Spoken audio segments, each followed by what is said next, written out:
Your car is a machine. No real surprise there. Of course, everybody knows that. And like any machine, if you have a problem, of course, you want to fix it. Well, you may find in your car that your battery's died. Well, you may take a look at it and realize that you've had that battery a long time, about time to change it. You change it out, and shortly thereafter, it dies again. Well, at that point, you may be looking at, wait a second, maybe it's not the battery, it's the problem. And you may find out that if you look back through the chain on the machine, you'll find out that actually there's a belt broken and your alternator's not working. Therefore, your battery continues to die. It's not charging. Well, that's human body is no different. It is one machine, several different parts, but one machine. And sometimes when we have a problem, if we back up a little bit and we look at the entire machine, we can probably find what's actually causing the problem. The only difference in this machine is it can actually heal itself. Taking that overall approach, looking at the entire system, and addressing that problem, there's no telling how long you can live. We'll discuss that and continue our conversation with Dr. Paul Langevin today on the Personal Edge Fitness Podcast.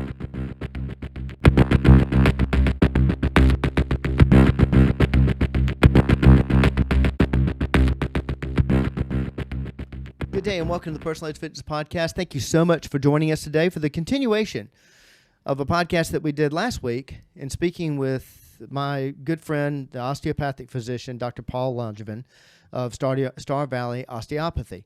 I'm going to tell you real quick how to get in touch with us. Now, you'll realize that we actually cut this in two because he and I got very deep in this conversation and went on with so much. I didn't want to pack too much in an episode, and I also didn't want to leave anything out because we started on fascia, which is something we wanted to discuss in great depth. It's the largest organ in the body. It was not named an organ until 2015, excuse me, and so we're still studying everything about it. But if you saw the last podcast, and if you didn't, go back and check it out because it's amazing how much the fascia and what we don't know about it is tied to so many problems and so many different parts of the systems of our body.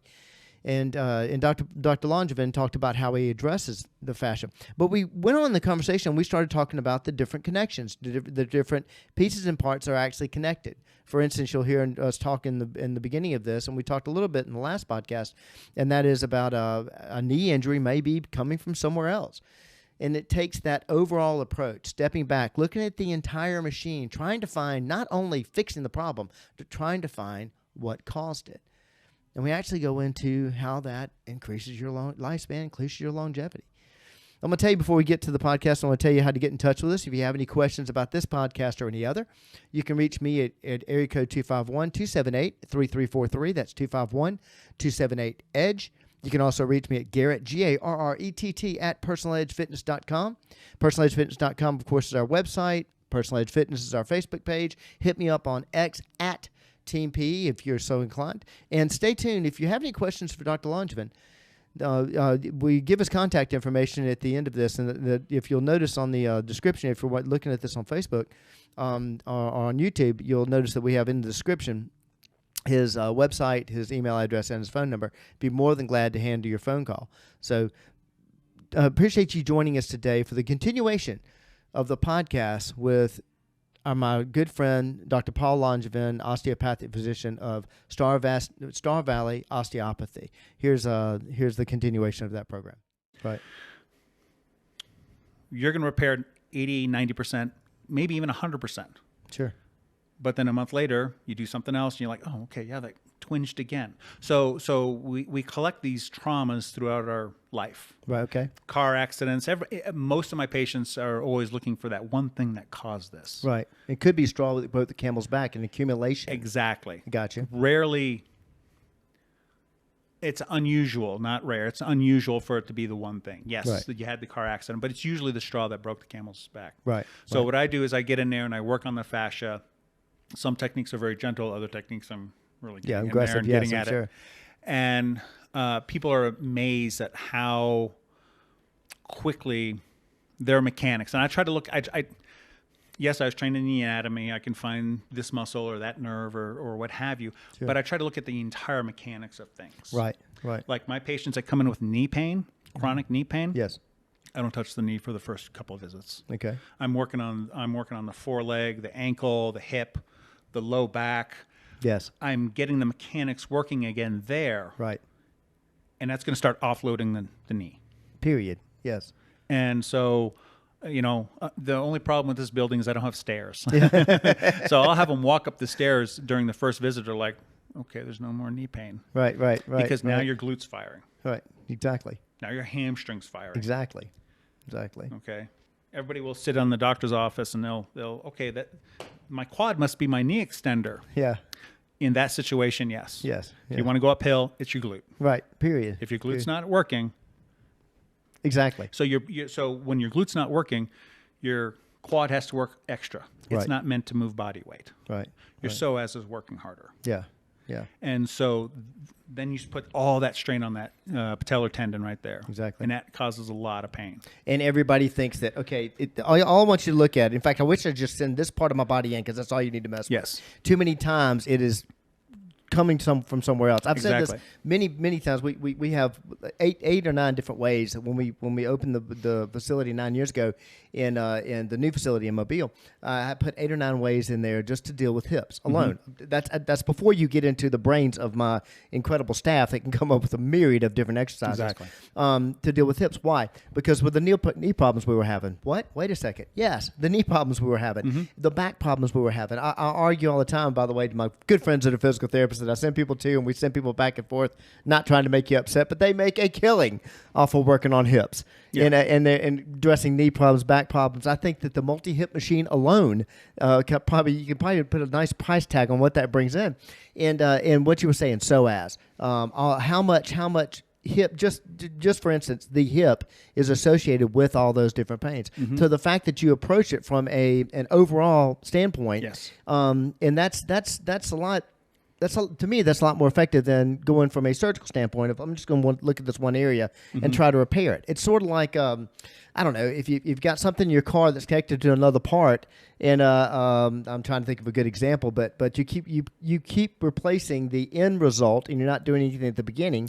Exactly. Yeah. And that's what you're talking about. Yeah. So, and fascia plays a big role. You can't really break it down into, okay, I'm going to look at the Achilles tendon and the calf muscle.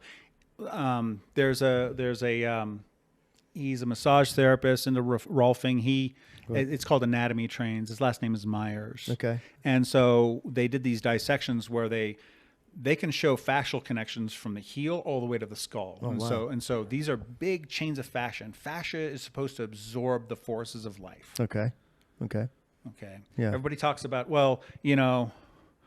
running is going to hurt my knees. No, it's not. Right. Running doesn't hurt your back. Running doesn't hurt your knees. Right. When you start having dysfunction in the fascia, then the forces start going into the joints, and that's when you start getting damage. Okay. Sorry, you get me excited. Triggered. He's gonna know. He's gonna. Everybody, I've got fans out there. I've got clients that are watching this. I know, and you're gonna think that I paid Paul to say that, but they know how often I use that exact analogy, exactly what you're talking about there. That about what actually caused all the problems. So And so it's going to be the fascial mechanics are not working appropriately. Right. And once you start fixing those, I mean, it's almost instantaneous. Yeah. And I'm not exaggerating. I've had so many knee patients. I work on them. Usually it's from here down is what I focus on the first appointment. Right, I'm sure. And again, I really don't touch the knees. I examine it, make sure okay, well, this is a surgical knee. You need to go get your ACL reconstructed. Right. Exactly. If that looks fine, we get the glutes and everything else working appropriately, I mean, instantaneously, they're walking upstairs. Yeah. Because now, see, what the muscle cells themselves do not have nerve endings going in there to monitor them. Sure. Okay. It has a nerve to fire the muscle cell. Right. But there's no sensors to say, hey, I have muscle pain. It's all fascial pain. Right. Okay. So within the fascia lives everything for the muscle. Right. And including all these sensory cells. Sure. Purkinje fibers, Golgi apparatus, proprioceptors. Right. And these are constantly feeding information to the brain. Sure.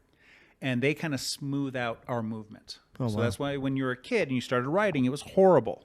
Right. But then you start training all these little proprioceptors. Right. And it feeds to the brain to smooth out the motion. So your writing is better. My writing is bad because I'm a doctor and I'm predisposed to that. And mine is too because it's hereditary. And so, and that happens in our daily life. Yeah. If you've been living with this hip pain or this knee pain for a long time, you get used to moving a certain way. Right. And so when I work on people, they'll get up for the first time and they're like, this isn't my body. Right. Because now your brain has to get used to new information. Sure. And so when there is, and you've seen this, when there is damage in the fascia, like say the glute, the glute is responsible for so many problems. Very much so. Largest muscle in the body. Exactly. Strong, and people don't realize that. They see the sexy quad and you're like, well, that must be the strongest one. Right, exactly. Not even close. No, not even nowhere close. It's a race for second place. Right. And so when that fascial tissue around the glute is deranged, it's sending a signal to the brain saying, we're not working quite right. Right. So the brain is going to down-regulate that muscle. Right. How many people have you had in your career say, I keep on working on this muscle, it just doesn't get stronger? Yeah, exactly. Because the brain's not going to let you. All it knows is that there's damage, and so the brain's first job is to protect itself. Period. And so exactly. it's going to down-regulate. And I don't know what the number is. It's going to say, I'm going to only let you fire at 40%. Right. And then that's why when I get in there and I get that tissue working again, it's almost like it's literally a switch. They're walking up the stairs like, this is the first time in 10 years I haven't had pain. Right. Exactly. Not in the glute, but in the knee. This is how, and what you're talking about, excuse me for interrupting, but what you were talking about there about the fact that the body of the brain shutting it down. Mm-hmm. This is what I speak about quite often on the podcast about how smart the body is. The human body is something we've been studying, I say since the 1500s, probably earlier, and we still don't know everything about it. Like you were saying, the fascia wasn't even classified as its own, the organ system until 2018. And we're still studying it. The how intelligent it is. Like you said a minute ago, we know the brain will shut it down. We don't even know what percentage it will shut it. The brain does. The brain is very clear on this. It's far smarter than we are. And how many times that we think we're going to force our body to do something and we don't. And what you were talking about a minute ago, we were talking about the handwriting situation, about your brain learning that. Mm-hmm. This is the same explanation I use for balance. Mm-hmm. People think, well, at a certain age, your balance just goes away. Well, that's crazy. No, we stop challenging it. You look at how we taught a toddler to walk. We basically encouraged them to walk, encouraged them, hey, come here, walk to daddy, and then encouraging them to stimulate that cerebellum and get it going and what have you. That's why those little baby walkers are the worst thing you can do for your kid. Get them up walking. I love it. Yeah, exactly. They need to feel gravity. Now, I will say this. As in a difference in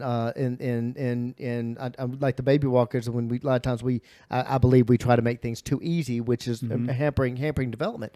But what I do like, I will say, and of course I don't have kids, but and that is we've gone from the training wheels to the push bikes.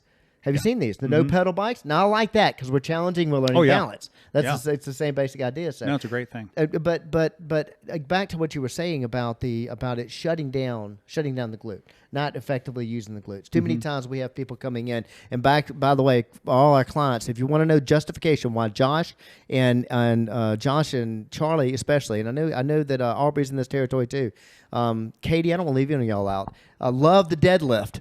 And love the squats and love the dead. You'll now know why. It's because how much we need to focus on working that area.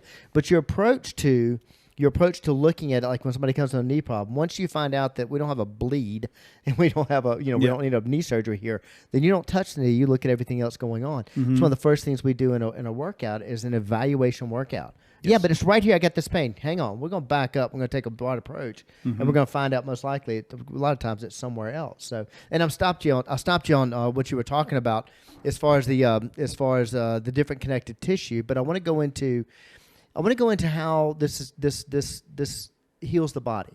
And you and I are big believers. And that's one thing I liked when you and I first talked about the fact that we really don't know how long we can live. Now, as far as working with the fascia.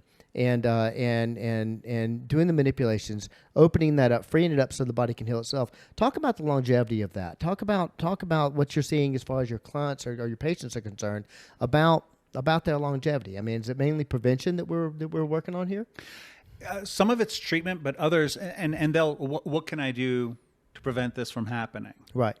And my first thing out of my mouth is be active. Yeah. Move. Right. Get stronger. Period. is the best thing for longevity. And not only longevity, I mean, you can sit on a couch and live for 100 years, but... Oh, wait, existing versus living. Exactly. Yeah. Exactly. And so I deal with a very active population here. So these people, I have 80-year-olds, well, I want to go hike up Snow King. Yeah, or exactly. I want to go do this, or I want to go do that. Right. Okay. Get stronger. Right. And that is key. Mm-hmm. And that's why I like... You have a lot of people that, well, I'm going to do push-ups and I'm going to do pull-ups. I'm going to do body weight exercises. Right. You need some sort of external resistance. I understand. Exactly. And that's what I want. I want you. So I power lift. Right. I like long movements. Right. I don't go in there and focus on one muscle. Right. Because I'm trying to work an entire system. Yeah. An entire system. Yeah. So deadlift, we think, okay, well, that's back and glutes. No. It's from the heels all the way up to the base of your... base of your skull. Yeah. It's also the traps. It's the shoulders. It's everything. Right. It's your grip strength. Right. And so by getting stronger, regardless of your age, making sure you have good quality protein intake, make sure that your caloric intake is good. Right. Those are key. You have enough fat coming into your diet. Right. And cholesterol. Exactly. And of course, water. You know I'm going to point that out. But lots definitely. of water. Yeah. Lots of water. And so these are all key to longevity and just living the life you want to do. Right, right. So that's kind of what I get on my patients. I need you to move. Right. If you want to stop seeing me, true. Move. Get stronger.